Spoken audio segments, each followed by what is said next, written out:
Impartial గా వ్యవహరించాల్సిన election commission ఏదైతే ఎన్నికలు మొదలైనప్పటి నుంచి కూటమితో కలిసినప్పటి నుంచి చూస్తా ఉంటే ముఖ్యంగా పల్నాడు ప్రాంతంలో టార్గెట్ చేసి అధికారులు మార్చడం దగ్గర నుంచి చూస్తా ఉంటే ఈ రోజు ఎన్నికలు అయిన తర్వాత ఈ వారం రోజు పరిణామాలు చూసినా కూడా మొత్తం వైఎస్ఆర్ కాంగ్రెస్ పార్టీ ఒకటే ఏదో గొడవలు చేసింది, తెలుగుదేశం పార్టీ వాళ్ళంతా సత్యహరిచంద్రులు, వాళ్ళు ఎటువంటి ఏం పని చేయలేదు అన్న ఇదిగా కూడా ఈరోజు ఎలక్షన్ కమిషన్ గానీ ఈ రోజు మొత్తం తెలుగుదేశం పార్టీ గురించి మాట్లాడే పరిస్థితి ఈరోజు చూస్తా ఉన్నాం. అదిగాక 13వ తారీఖు నుంచి ఈ రోజు దాకా మాచర్లో జరిగిన గొడవలు కావచ్చు, లేకపోతే పిన్నెల రామకృష్ణారెడ్డి గారి మీద వస్తున్న అపోహలు కావచ్చు, అన్నీ కూడా ఈరోజు స్పష్టంగా మేము ఒకటే చెప్పదలుచుకున్నాం.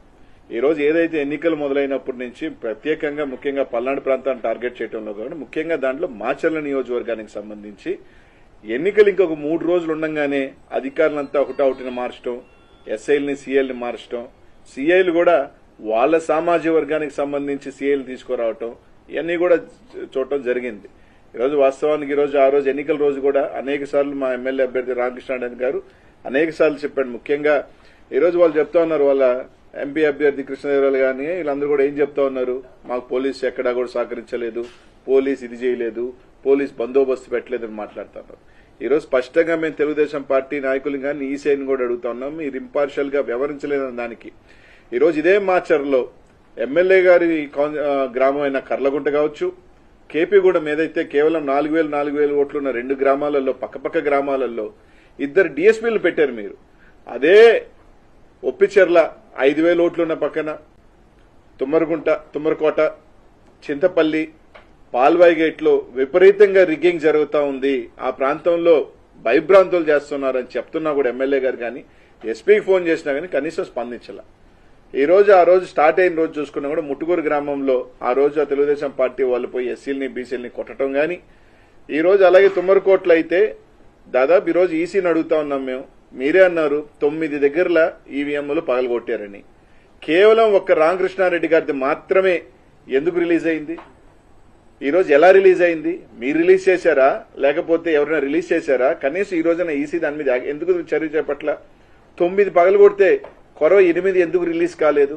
కొన్ని 8 సంఘటనలు ఎందుకు రిలీజ్ కాలా? ఆ ఫుటేజ్లు ఎందుకు బయటకు రాలా? దీని మీద అన్ని కూడా అని చూస్తున్నప్పుడు ఒక అనుమానాలు దావదిస్తా ఉన్నాయి. ఈరోజు తుమ్మరకోటకు సంబంధించి తెలుగుదేశం వాళ్ళు పగలగొట్టారు, దాదాపు ఇంకొక దగ్గర పగలగొట్టారు, చింతపల్లిలో రిగ్గింగ్ చేశారు, ఒప్పిచెర్లలో అయితే ఎస్టీల్ని ఓట్లు లేకపోతే బూత్లో కొట్టుకొని బయటకు తీసుకొచ్చారు. ఇదే పాల్వాయి గేట్కి సంబంధించి బీసీలు ఎస్సీలు మహిళలు ఓట్లైన పోతా ఉంటే ఓట్లైనీయకుండా కొట్టి తరిమేస్తుంటే ఎమ్మెల్యే గారు పోయి దాదాపు 1.5 గంట ఎస్పీకి ఫోన్ చేసినా అదే ఎస్పీ గారు మాచర్ల చుట్టూ తిరిగారు కానీ కనీసం పాల్వాయి గేట్ దగ్గరికి రావాలన్న ఆలోచన కూడా చేయలేదు. ఎందుకంటే ఇదంతా ఒక ప్రీ ప్లాన్డ్ గా ఎక్కడెక్కడ ఇబ్బంది పెట్టాలి, ఎక్కడెక్కడ తెలుగుదేశం వాళ్ళు రిగ్గింగ్ చేసుకోవాలి అని ఒక ప్రీ ప్లాన్డ్ గా చేసిన పద్ధతిలోనే నడిచింది. 1.5 గంట సేపు ఎమ్మెల్యే గారు ఆడ నిలబడి ఈరోజు ఎస్సీలు గాని మహిళలు గాని వచ్చి బోరుమని విధంగా మమ్మల్ని ఓట్లనేది కొట్టి తరిమేస్తారని ఎస్పీ గారిని స్పందించకపోతే ఏ అభ్యర్థి అయినా ఎవరైనా ఏం చేస్తారు? కొన్ని కఠినమైన కార్యాలు దీనికి ఎవరు రెస్పాన్సిబుల్? దీనికి సంబంధించి అధికారులు రెస్పాన్సిబుల్ కదా? ఎలక్షన్ కమిషన్ కి ఈ ప్రాంతాల్లో ఒకసారి 7 బూతుల దగ్గర పగలగొట్టేస్తే రీపోలింగ్ ఎందుకు పెట్టలేదు? మళ్ళీ అక్కడే రీపోలింగ్ ఎందుకు చేయించారు? ఇదే తుమ్మరకోట్లో మేము ఎస్పీ గారికి ఫోన్ చేశాం, సార్ అక్కడ భయపడతా ఉన్నారు, ఏజెంట్లు కూర్చునే దానికి కూడా ఇబ్బంది అంటే పోలీసు ఆడ కూర్చోబెట్టి వైసీపీ ఏజెంట్లు లేకుండా రిగ్గింగ్ చేయించిన మాట వాస్తవం కాదా? ఇది ఎస్పీ గారితో మేము మాట్లాడలేదా?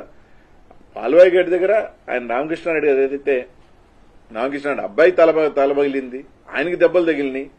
ఈరోజు అనేక రకాల అరాచకాలు తెలుగుదేశం పార్టీకి వక్తాసుగా ఈరోజు అడుగుతా ఉన్నాం. మీరు చెప్తా ఉన్నారు కానిస్టేబుల్ 2 గ్రామాలకు సంబంధించి డీఎస్పీలను పెట్టి కర్లకుంటలోను కేపీగూడెంలో ప్రతి ఓటర్ని ఇది నీ ఓటా అని మీరు చూసిన డీఎస్పీ గారు ఒప్పిచెర్లో గాని, తుమ్మరకోటలో గాని, చింతపల్లిలో గాని, పాల్వాయిగోట్లో గాని ఎందుకు చూడలేదని అడుగుతా ఉన్నా. అక్కడికన్నా ఎక్కువ ఓట్లున్న ప్రాంతం కదా, ఇక్కడ ఎందుకు పెట్టలేదు మీరు డీఎస్పీలని? ఎందుకు సీఐల్ని పెట్టలేదు? ఎందుకు ఎస్ఐని కూడా సంబంధించి ఎందుకు పెట్టలేదు? కనీసం దాని ఫుటేజీలు రిలీజ్ చేయండి.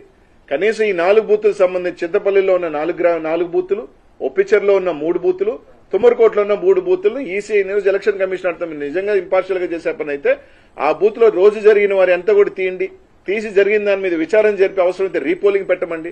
ఈరోజు స్పష్టంగా మా ఎమ్మెల్యే గారు దాని మీద రీపోలింగ్ జరగండి, ఈ విధంగా జరిగితే దాని మీద ఈ రోజు దాకా యాక్షన్ తీసుకోవాలి. 13వ తారీఖున మీరు చెప్పారు పగలగొట్టారని. 13వ తారీఖున ఎస్పీ లేరా? పోలింగ్ ఆఫీసర్ లేదా? ఆ రోజు వెబ్ కాస్టింగ్ నుంచి మీరు వీడియో ఎందుకు తొలగించలేదు? 20వ తేదీ దాకా పట్టిందా మీకు? అంటే ఎవడో రిలీజ్ చేస్తే ఫేక్ది కావచ్చు, వాట్ ఎవర్ రిలీజ్ చేశారు. అది ఎలా రిలీజ్ అయింది? ఒకటే రిలీజ్ అయింది. 9 ఏమైనాయి? 9 ఉండాలి కదా. ఆ 9 ఎందుకు రిలీజ్ చేయలేదు?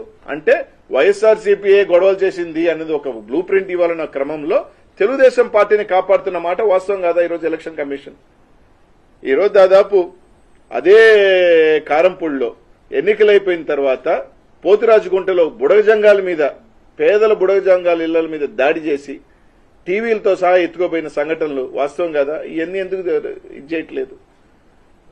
ఈరోజు కేవలం మేము అడుగుతా ఉన్నాం, ఈ 4 గ్రామాలకు సంబంధించి మీరు ఫుటేజ్ రిలీజ్ చేయండి.